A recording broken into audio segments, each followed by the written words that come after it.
Hello, USD 402. This is Jake Sims, assistant principal at the middle school. Thanks for checking out the presentation today on authentic assessment and feedback. This is really geared towards distance learning, but in our case, in our terms, it would be remote learning. But there's also things that you can do in your in-person setting that would provide consistency for if we do go remote this school year. Okay, so title, once again, authentic assessment and feedback.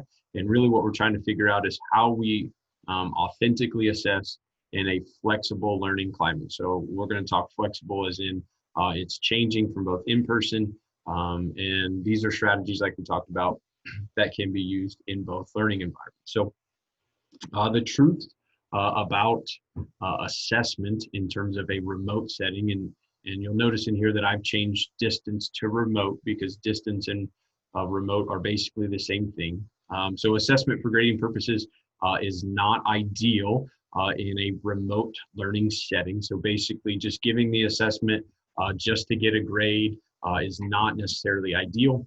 That's more of task completion rather than true learning.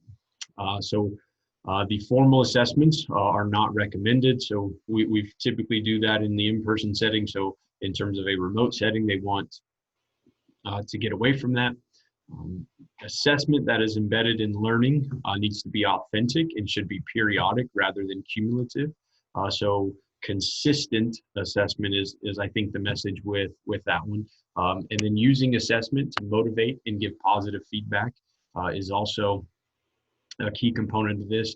And then the biggest thing that I think would help you as a teacher is assessment is subjective and open-ended.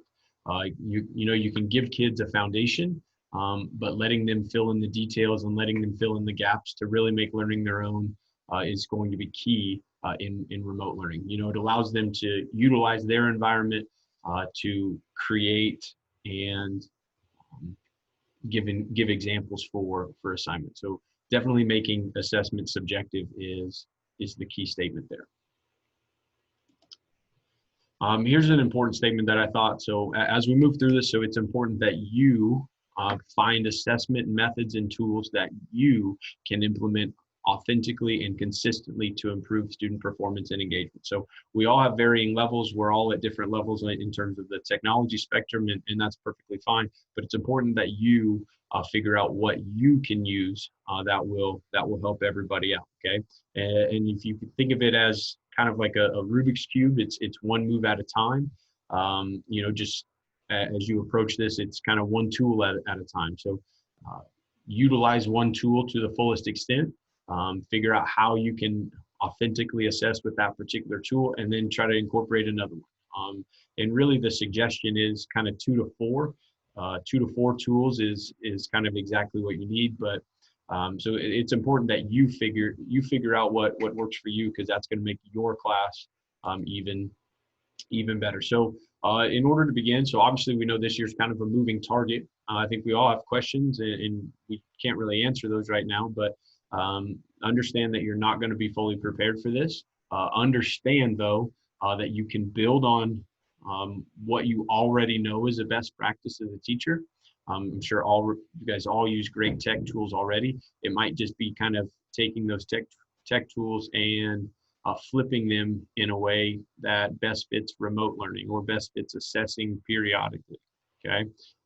We can build on our capacity to be problem solvers. I think that's what we do all the time is we're constantly being met with problems, and we figure out ways to get through them. And this is no different. And then never lose the sight of getting better. Okay. Don't forget to ask questions. Don't forget to collaborate with your peers.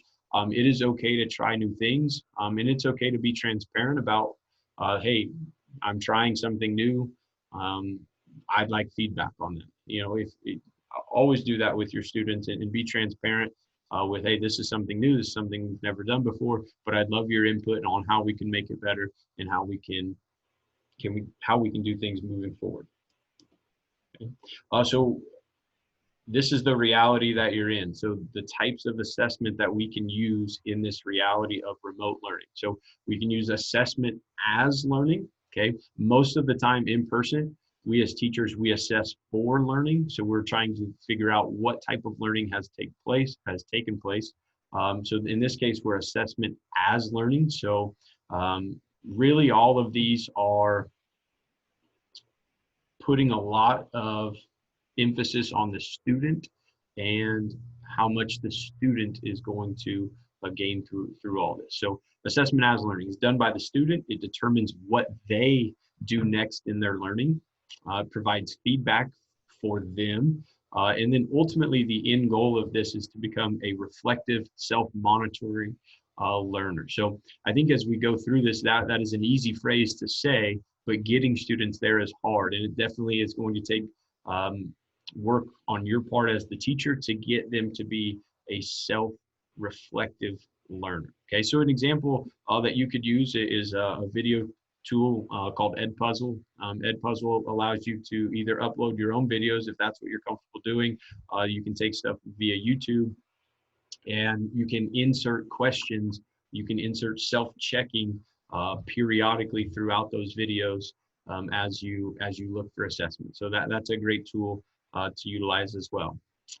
There's already lessons built into Edpuzzle that I believe you can use. So you can use assessment for motivation and feedback. This would be easy to do in a Zoom, like a live Zoom session, whether you're playing Kahoot, whether you are doing Quizlet Live. You can even gamify stuff and use a website called Classcraft.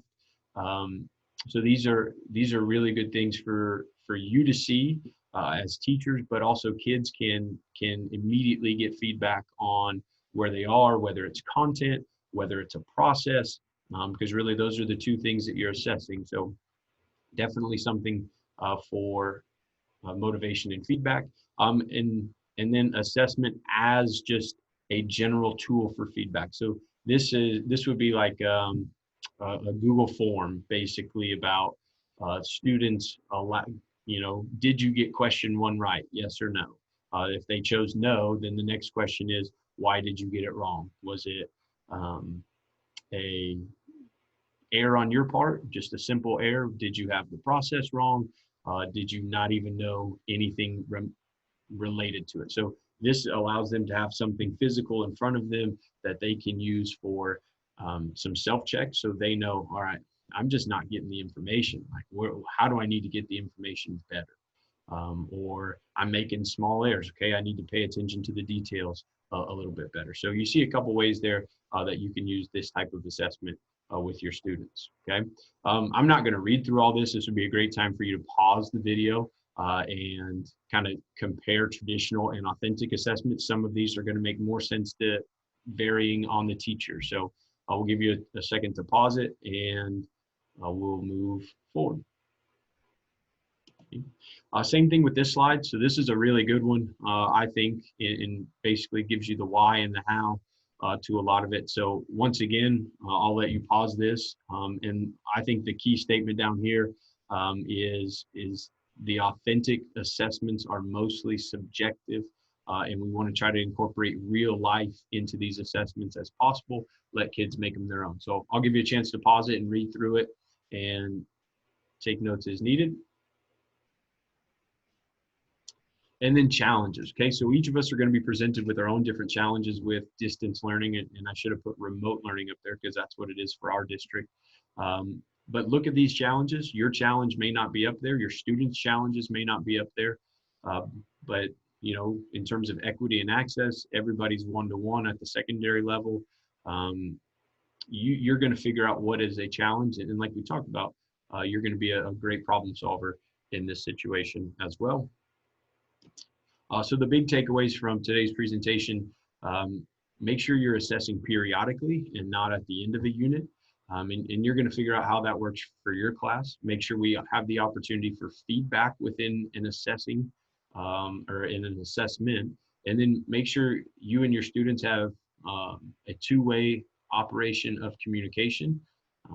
So it's definitely going to change, whether that's Google Classroom, whether it's email, whether you set up a remind for your class. Give kids an opportunity to communicate with you. Make sure everything can be done in person. All right, so make sure your remote learning is done in person, which is synchronously, so it happens at the same time. And then also make sure they have a voice if they're working on something in an individual task off campus, and that would be your asynchronous, okay? And then lastly, make sure we assess differently. So use those tools that you already have, and figure out how you can assess in different ways based on your class. Okay. So we have some application or case study scenarios here. So this would be a good time maybe to, if you have a teacher next door that you're doing this with, or you're doing it as a PLC, it would be great to read through these and figure out maybe what the issues are, how you would approach them, and then what tech tools could you use to assess in these different situations, or how can you flip these to make these situations a little bit better. So we'll give you some time to pause the video and go through each of these. And then lastly here are some additional links and resources that you can use. Okay, I'm in no way trying to add chaos to your life right now. These are just mere suggestions, things that I've used in the past that I think are pretty good tools. And then you have the article up here with 75 of them. No, you're not required to add each of those into your toolbox for this year, but it just might provide some guidance for you as you move forward. All right, remember, you should have the Google Drive link for this presentation, so you can click on these links and go from there. And then obviously, if you have any questions at any point in time, there is my email address. And thank you for spending time with me today. If you have questions, feel free to ask.